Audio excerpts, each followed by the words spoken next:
Hello, Gemini Rising. Welcome to Scopes Unshamed. I'm Britten LaRue, and this is June 2026. Okay.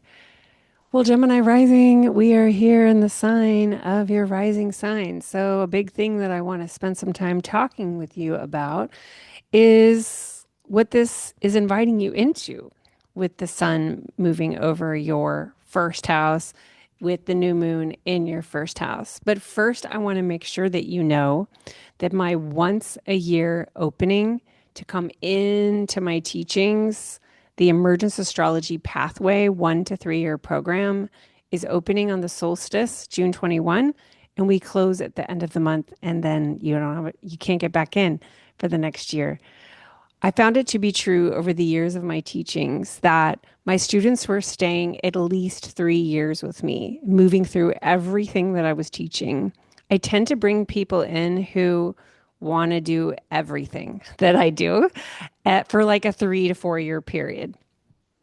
I'm very grateful for this. And so I created the Emergence Astrology Pathway as an intelligent, refined, potent, consolidated curriculum where we move through it together in the order that it needs to be in. So I'm inviting everybody into this, but I will tell you that I tend to attract a lot of people who have been studying astrology for years and they want to get into my pedagogy. They want to get into my methodology. They want to reframe and relearn their relationship to astrology from my emergence astrology perspective. And I have people coming in who consider themselves more like astro curious, astro learners who maybe at the beginning of their journey, but they can see from the very like practical way that I teach it that they're able to catch up and like keep up and develop fluency at their own rate because we're not doing this to be expert astrologers. We're doing this because emergence astrology helps you be a human being on planet Earth in our time. That's what we're doing, actually. And astrology is helping us as a language of repair, as a language of recovery, as a language of renewal, and a language of remembering. We go deep, we have a lot of fun, and you transform. It's extremely transformational. So it's for those of you who are in the mood, like in the time of your life where you will be catalyzed regularly into more and more profound change, coming deep into your authentic voice and more into your sense of realness with yourself in the world. How does that sound? If you just want to go check out the course page, the link is below. I hope you will come and at least look at the page to see if it resonates for you. All right, let's continue. So, this particular month, June, we have the sun starting in Gemini. It's been in Gemini. It's going to be continuing to move through Gemini. We're going to have a new moon in Gemini. And then we have a summer solstice. And so on the solstice, the 21st, the sun will move into Cancer. So the themes completely change. So whenever we're moving from the last sign of a season to the first sign of a season, it's a time of a lot of change because the equinoxes and solstices just like launch us into this totally new time. So June is one of those months where like the beginning of the month is very different every single year from the end of a month because Cancer is just going to take us and launch us into some totally new thing. So, the first part of the month here, we are integrating, metabolizing, and learning from delighting in the changes we've been holding space for over the last couple of months because those Mars and Venus ruled signs here, in this case, Aries and Taurus, they like shake things up. They shake things up those seasons. And we really get invited into some change. We learned a thing or two, and maybe it was uncomfortable, but now here we are getting to enjoy the garden of delight that is Gemini time. And for you, Gemini rising, you're really being invited to look at yourself. It's first house. So, welcome to your first house. Like, this is where you are with you. And this is where you're like, wait, who am I? Where am I going? What am I doing? It's kind of a New Year's Eve because this is you returning to yourself after an entire year since the sun was last going through your first house before. The first house saying a whole lot of information about how you steer the boat of your life, like what motivates you and how you steer it, and how are you joining with the world with your way of entering it. Small things, right? So, what are you learning? You can't fuck this up. Just pay attention to the signs. Just follow the signs. What's been happening? What's been coming up? What have you been noticing? What is like kind of shaking things up right now? What are you sensing is like a dissonance in how you're living that's trying to talk to you about making some changes to live more in alignment and more in affinity with who you really are? So there may be some calls into liberation that are you're aware of right now, like you're aware of them. And some of these things may have been shaken upon you, stirred up, and like you didn't ask for it, but here it is. And then part of it may just be a deep internal knowing that you're starting to sense that you need to act into the world. That can sometimes be hard because you're like, do I have permission? You know, shame makes it hard for us to give ourselves permission to even see what we want, much less name it and act in it. But this is a real time of year and it can be very uncomfortable, I have to say, when things are moving through the first house because you're like really in a confrontation with yourself and like, what am I even doing? Where am I going? So, any parts of you that hold shame, my favorite topic, Scopes Unshamed, wherever you have shame is where you're going to be fearful that you can't trust yourself to make these kinds of decisions about steering your life. You're going to be worried that you're not healed enough to do it.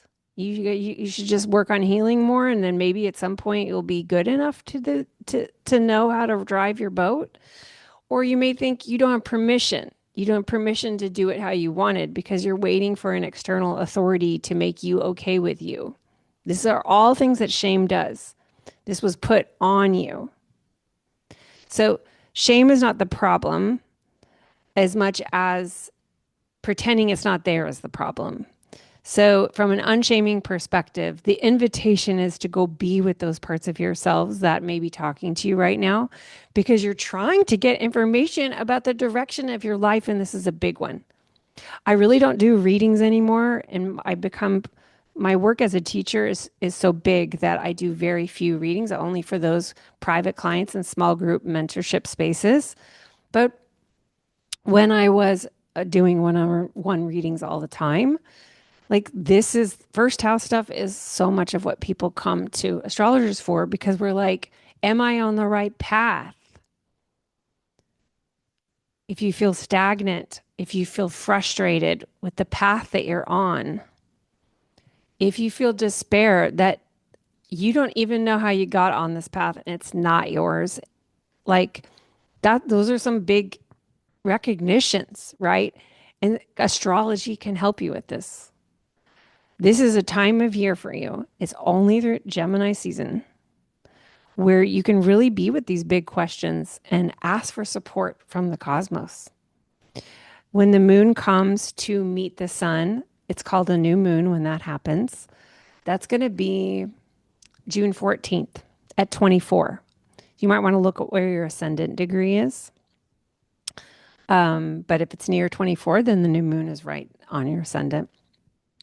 And this new moon is initiating you into a 28-day lunar cycle where you're going to be able to really be with the questions you want to live into with around your path. The way I teach is about living into questions as opposed to grasping for answers. And Gemini understands this because to me, Gemini is very like a come learn astrology with me kind of sign because Gemini is a part of us that's very inquisitive, and inquiry is the pleasure. And your pathway, I would say, what would it be like to let your pathway be a question that you live into, an inquiry that fascinates you forever, rather than a thing that you get right or wrong, or a thing that you could fuck up? And how you will always return to the emergent pathway that's for you when you ask the sincere question on your heart. If you continuously return to the questions that most light you up, they're not other people's questions, they're your questions. Be with the questions that are most sincere in your heart, and that will put you immediately back into present time with your pathway. You won't be in a striving place to be something that you're not, to meet some kind of potential self out in the future, to not fuck it up, to try not to fail. You don't have to worry about things like that. When you are living your sincere questions about your life, about the world, about your place, about yourself, and let the questions be your guide. So at the new moon, it could be a beautiful time to do a ritual with the questions that you most want to live into for the following cycle. I hope that that's fun for you. So then the sun is going to shift into Cancer. As I said before, we're going to be launched into a totally different energy because that's what cardinal signs do. And Cancer is one of the four cardinal signs that initiate seasons. It's a water sign. So we're often initiated into a period of feelings, um, a lot of feelings related to the past. And for you, you have Cancer in the house that has to do with how you resource yourself, how you support your livelihood, how you relate to abundance, how you relate to scarcity, how you relate to havingness, and what is your current relationship to feeling anchored in the idea that you are the source of your own prosperity.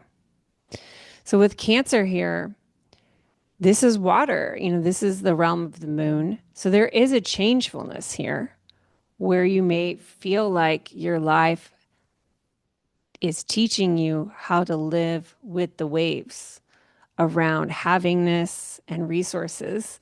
And maybe you've learned that your learning skill and maturity with your feelings and how to be in like really great relationship with your feelings helps your livelihood. Do you notice that? Because we've not been conditioned on planet Earth to be skilled feelers. Feeling is a zone that has a lot of shame around it. So we haven't been taught by like wisdom people with feeling.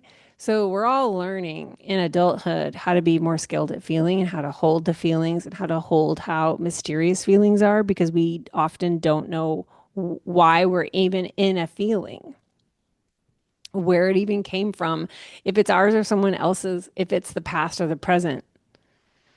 So some of these themes and around feelings and water may be up for you, especially vis-a-vis your relationship to having and receiving and resourcing.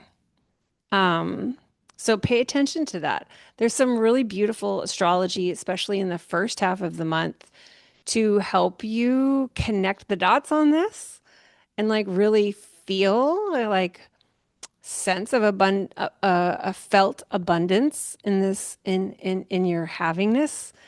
It may even be a time around June 9th to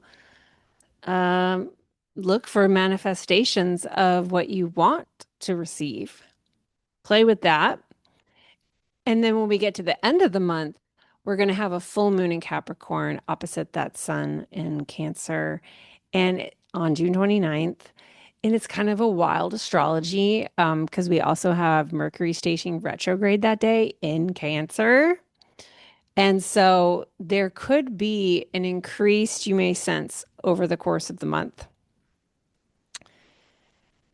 increased sense of kind of not not seeing clearly, not understanding clearly. It may feel like your resources feel more soupy. It may feel like the material realm is misty. And then things may come up in your body around that information that will want your tending. So some of that all may be really lit up at the end of the month. And I'm inviting you to learn from it because when it comes to something like scarcity, which has been deeply ingrained in us, there's a lot of fear and urgency that come up somatically in our body systems around scarcity. And this could be a time where you really can see a lot about how to metabolize the past into the present, because maybe some of these things are like tied to the lineage. They're tied to your caregiver's relationships to money, your caregiver's relationship to scarcity. And there could be a lot of information coming up the second half of June and into July with the retrograde, helping you see how your thinking patterns and communication patterns and relating patterns around having are not yours because they've been inherited. So it's uncomfortable, but there's incredible capacity for repair, recovery, and healing at this time. Thank you. Thank you. Thank you. Thank you for being here. One last pitch, Emergence Astrology Pathway. Please go check out the page, see if it resonates. I'd love for you to join us. Highly transformative experience deep in the heart of my teachings. All right. Thank you so much.